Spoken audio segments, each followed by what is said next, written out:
A MotoGP bike has a 1000cc engine and a set amount of horsepower, and yet it has to adapt to 18 different types of track during the course of a season. The same bike therefore needs to work on tracks with a variety of different layouts, some fast and flowing, others with more of a stop-start nature. So to do that, the factories change the bike's gear ratios. How they choose those and why some teams and rider differ in their selection, we find out from the experts. It depends on the rider style. So riders sometimes prefer to pick up the bike before accelerate, and then sometimes he can use a different gear because it has less spinning. If the rider wants to open in the maximum angle, that is very important, the engine to very smooth. So depending on the engine character and the riding, the riding style, we can choose a longer or shorter gear. Well, basically, let's say it's a kind of characteristic of the bike, of the engine in particular. Different torque curves, then need different riding style, and this is one of the things.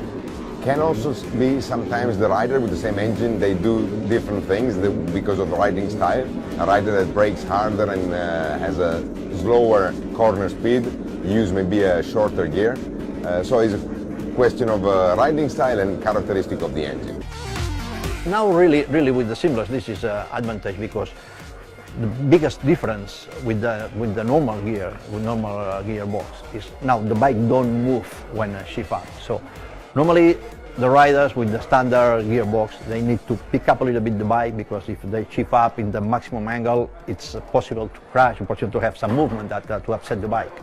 Now with the seamless, this is very smooth, and then it's no problem to use even for a few meters to use the correct gear. In the past, we tried to adjust a little bit more to try to avoid or to save some shifting.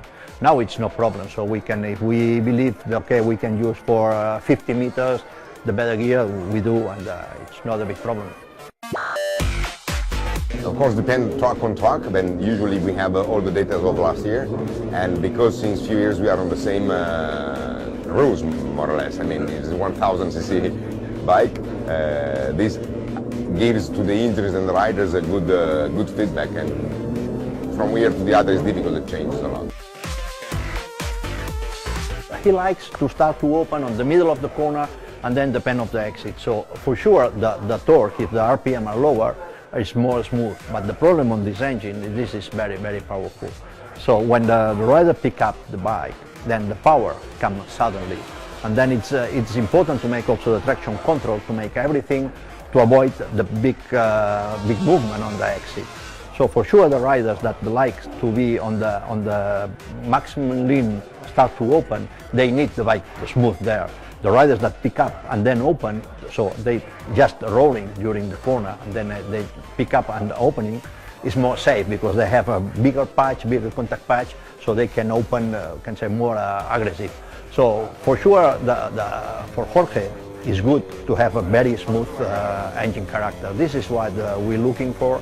Many times we try some engine with more power, but then for him it's even worse because the bike becomes more aggressive. So for him, he's a rider that he hates when the backside of the bike is moving. So he likes the bike very stable, very smooth to make his corner speed, that is his strongest point.